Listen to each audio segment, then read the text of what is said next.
Dahil sa pananakot umano para makasingil ng utang, mahigit 100 tauhan ng isang online lending company ang inaresto sa Pasig. Nakatutok si John Consulta.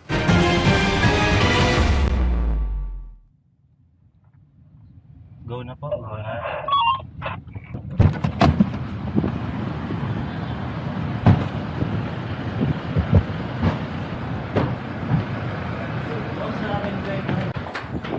Dumiretso sa 22nd floor ng gusaling ito sa Ortigas, Pasig ang mga tauhan ng NBI OTCD, PAOK, National Privacy Commission at SEC.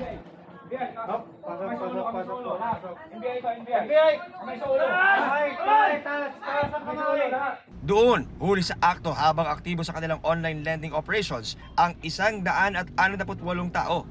Ang mga nasa bungad, inabutan pang nagre-rehistro ng mga bagong biling SIM cards sa iba't ibang pangalan para magamit umano sa kanilang operasyon. Sa likuran naman, nakita ang pinaka-server at iba't ibang equipment para sa kanilang text blast at pagkuha ng pera galing sa paniningil.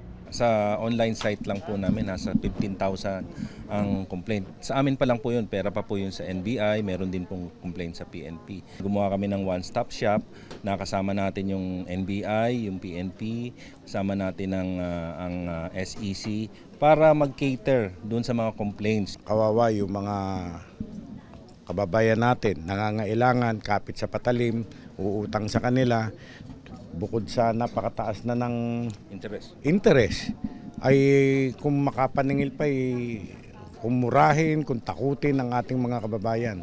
So nakita namin ni Sir na merong talagang namumuno na foreigner. Kailangan managot sila sa ginagawa nila. Ayon sa NBI at PAOK, ang online lending app company nito ang nakakuha na may pinakamaraming bilang ng reklamo kung kaya't minabuti nilang unahing itong i-operate. Tototanggi naman ang inabutan naming supervisor na may pananakot silang ginagawa sa paniningil sa mga online pautang. Is it true na may mga pananakot na ginagawa yung mga tao niyo dito? We don't 100% we don't direct people, sir. We have this policy. We terminate people if there's identified case. Pero sa pag-ikot ng mga otoridad, tumambad ang mga script na ginagamit sa kumpanya at pagmamakawa ng kanilang mga umano'y ginigipit. Bakit niyo pong need na magbanta?